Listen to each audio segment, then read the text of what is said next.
Welcome to Clarkston Lighthouse Guidance. I am Victoria Fleming, owner and therapist at Clarkston Lighthouse Counseling.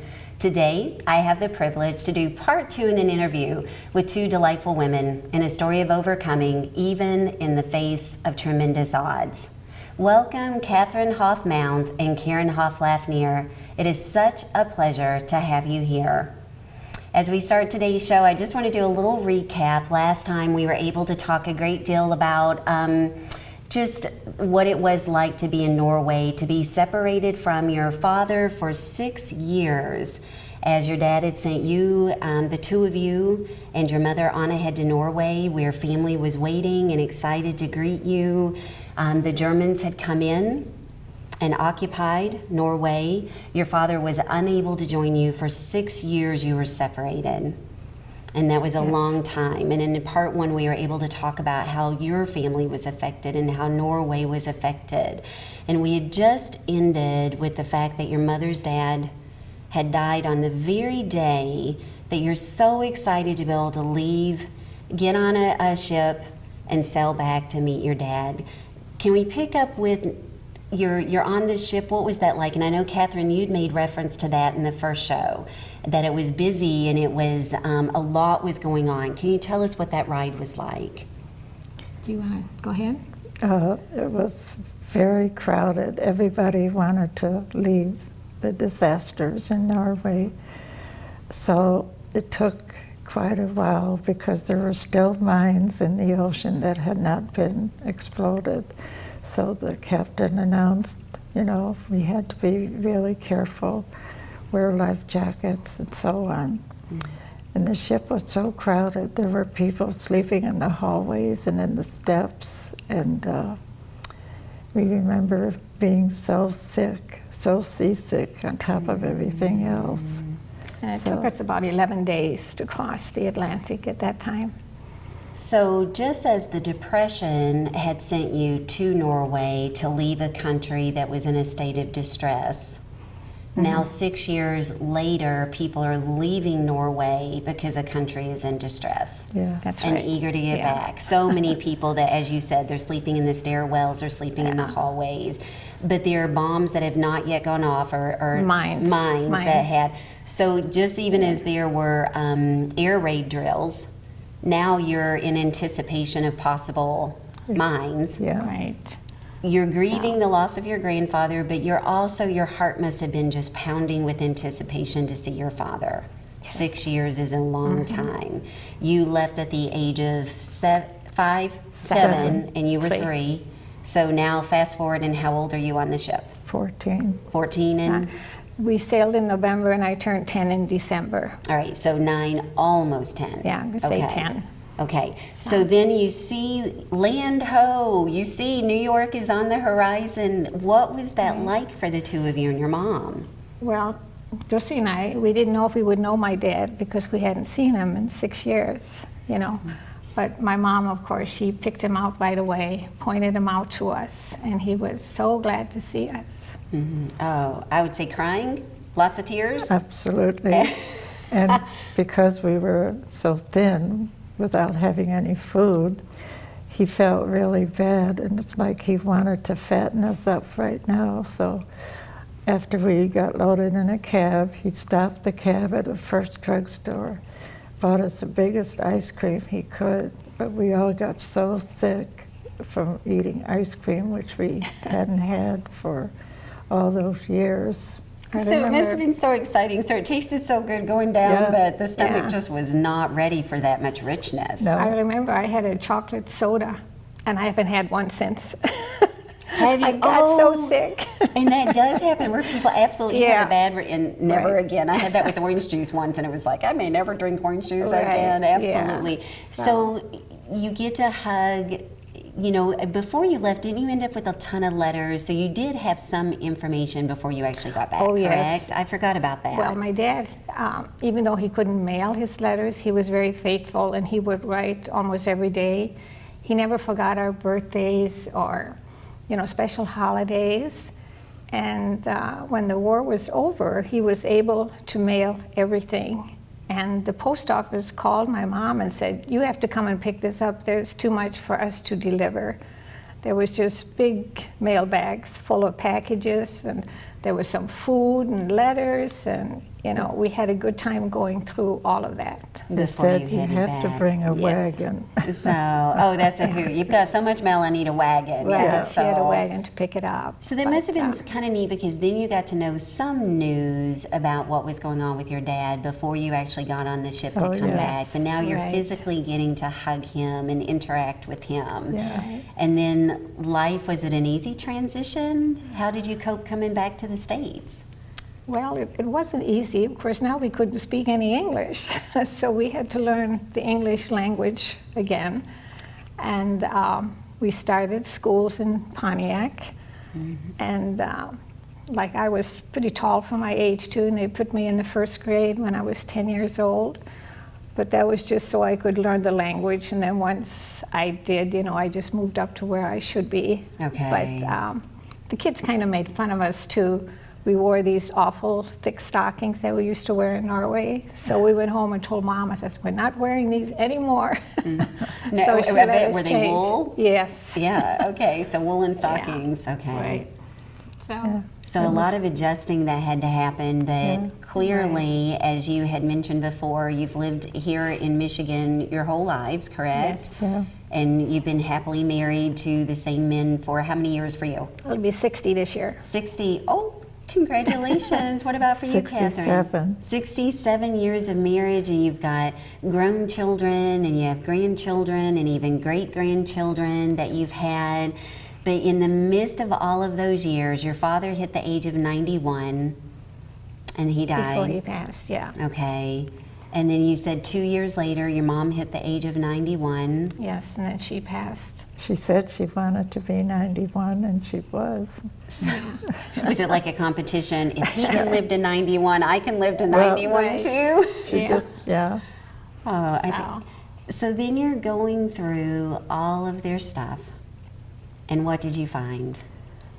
Well, this was after they both had passed away, and we were going through their house, and there was a box full of letters, and we started reading them, and we thought, wow, we should do something, so our kids would know a little bit about the history of our family. And we started to translate the letters. Most of them, they were all written in Norwegian. So Dussi and I translated the letters, and we took excerpts from these letters and put them in our book. And we spent almost 2 years doing that, and we cried a lot while we were transcribing the letters from Norwegian to English. And we're not talking, I mean, like, the book is thin-ish, but if you were to have brought all the letters translated, we're talking, how thick of a stack of notebooks? There were Is it about like this? 250 letters. Okay. My And does dad- that take into account the one that was 100 pages long? Yeah, he had the pages numbered. Okay. But my dad wrote every day. He just felt the need to put his thoughts and feelings on paper. He didn't know what was happening to us or if he would ever see us again, but that's what he did. And like Karen said, he never forgot a birthday or anniversary or any holiday. He brought us little gifts and things and kept them. So when we received all this mail, we were the envy of the neighborhood of all the things my dad had sent us. They all had to come and see. Everything that you'd gotten. Yeah. Right? Like hot chocolate, that was a big deal, stuff like that. Oh, after eating bread made of sawdust, hot chocolate would have been an absolute luxury. Yeah, and little trinkets and clothes and all kinds of things. In fact, the clothes that we had on when we met him in New York, he had sent us those coats. So we wore them when we met him in New York. Okay, and that must have thrilled his heart to see his girls bundled up in the coats that he was able to provide. Because after 6 years of not knowing for sure how you are, but what the letters tell me, especially the one where he just kept adding, every day wanting to talk with your mom and be in connection with his family, he never once lost hope No. that New York reunion was going to happen. They knew they would be back together someday. They just didn't know when or how long they would have to wait. You He know. had written a letter to Karen and saying, "Your daddy is so lonesome and miss you so much. One day we're going to be back together and we have to win this war first." Something to Okay. that effect. So, and in fact, as I was reading through the book, I found one place where your mother had written to your father. And I guess you were disappointed because the letter was sent to the both of you, but you had wanted your own personal letter from your father. Was that, did I read that right? Probably, Yeah, yeah. probably as the younger sister. Right, So he yeah. was writing letters not only to your mother, but also Yes, to us. to the two of you. Yeah. Okay, so as you said tears as you're going through these letters.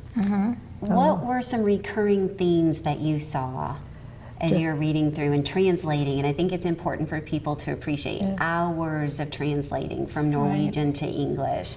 Well, just how much they loved each other and how much they wanted to be back together. And plans they had, my mom was hoping for a nice little house again, and they were all of us going to be together. That was their main focus. Okay, so Yeah. again, that overcoming spirit of hope that we will, Yes. we will absolutely. So as you begin to share this, because I know initially you were translating because you wanted the family to know. Our You wanted kids, your yeah. kids and the grandkids to appreciate and know the journey that your parents and that you had traveled. How did the family respond as you started sharing these stories with them? They were actually amazed at what we had gone through because we had never really talked about it, you know. So once they saw what we had gone through and we had the book published, they were all kind of a little bit amazed. Okay. Yeah. My daughter had a book signing at her house.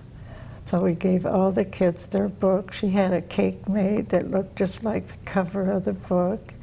And all the kids and grandkids got their own book. So how did it go from sharing it just with the family as a memoir to it being something that you wanted the public to share or to experience? Well, my neighbor, Harry Knitter, had written some books, so he suggested that we make it into a book, and he had the connections for the covers and different things that we had no idea about, the barcode and all that. So he was quite helpful with that. But for the most part, we wanted to write our own story.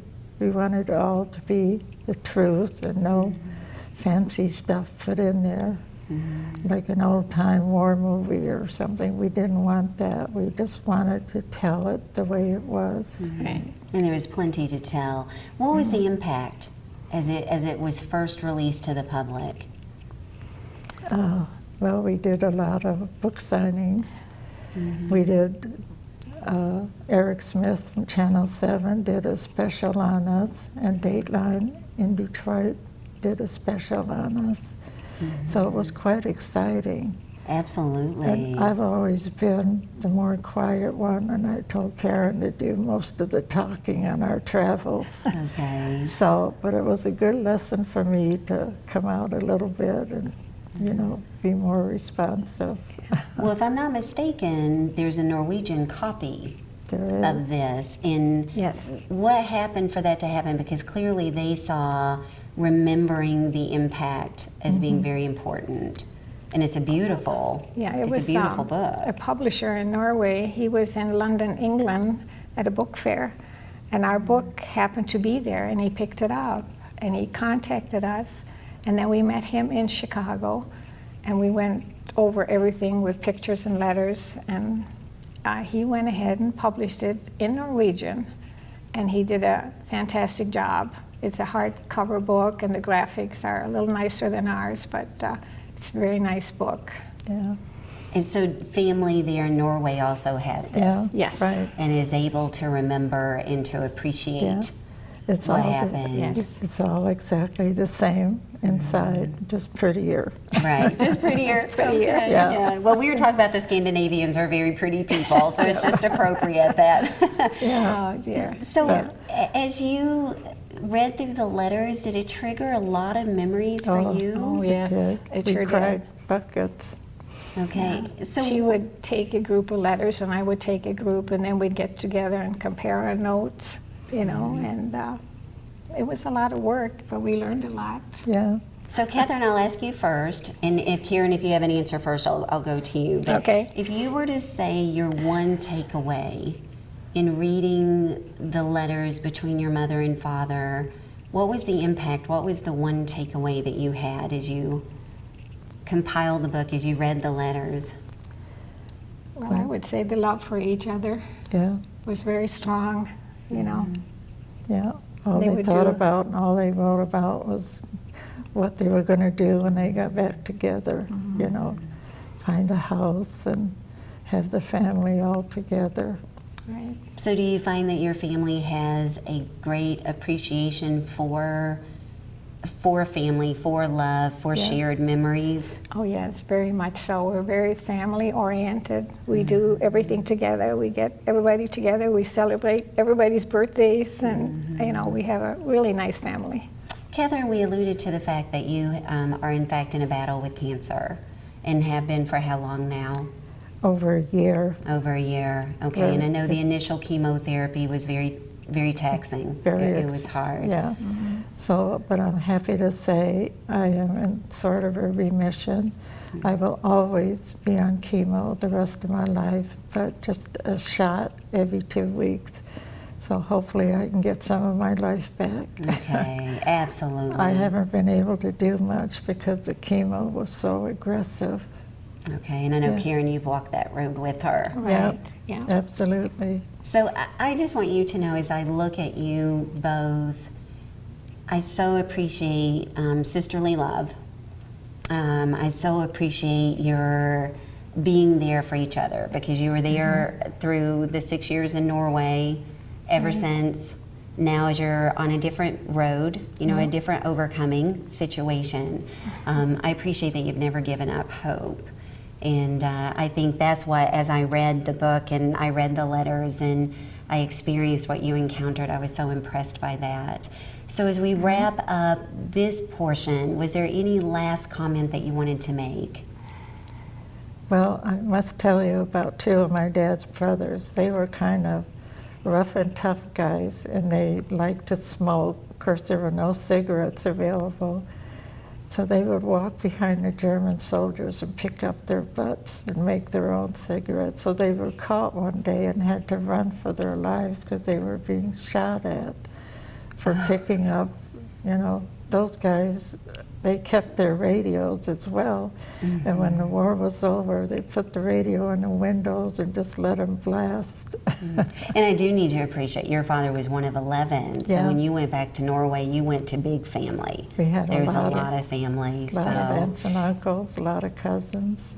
Right. well, I was laughing about the one story where, and this is similar, where your dad had come to the States and got bananas. Oh. And he was surprised at how many bananas he was given, and so he's eating them and throwing the peels on the road, and because there was trash along the roads. Yeah. And then a police officer fussed at him, and he had to retrace his steps and Yeah. pick up each one. So, Yeah. so Norway picking up stuff off the road, now in the States picking up stuff off the road. But there's not stuff in the roads in Norway. You know, it's very clean. Everybody has to keep their property clean or they get fined. Do they? I don't know if it's still that way because there's so many foreigners there now, but that's the way it used to be. Now, what about for you? Any closing comments? About the book, you mean, or? Just all of it, as as you explore this topic again. I mean, I know when you first wrote the book, it was very forefront, but now a few years have passed, and you've had to re-explore it a little bit. Any?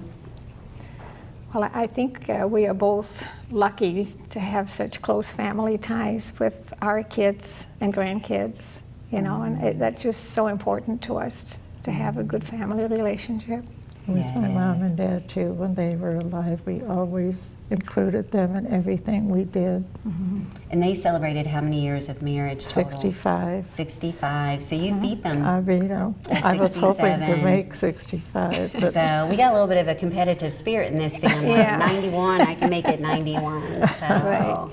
Well, both of you, Catherine and Karen, thank you so much for joining us here on Clarkston Lighthouse Guidance. And Thank you for having us. Oh, you're so welcome. And as we close this, for anyone who may be facing a challenging journey, this is a family that shows that when people come together, when they walk the road together, there is hope and there is overcoming. And if you have any further questions about the letters in the book, feel free to contact Catherine Hoff-Mount, and that is at 248-620-4147. And if you have any questions that you'd like to direct to Clarkston Lighthouse Counseling, you can reach us at 248-245-1809. And then we also have an email address that you can reach as well. And again, just thank you for coming. And thank you for joining us. Have a wonderful day.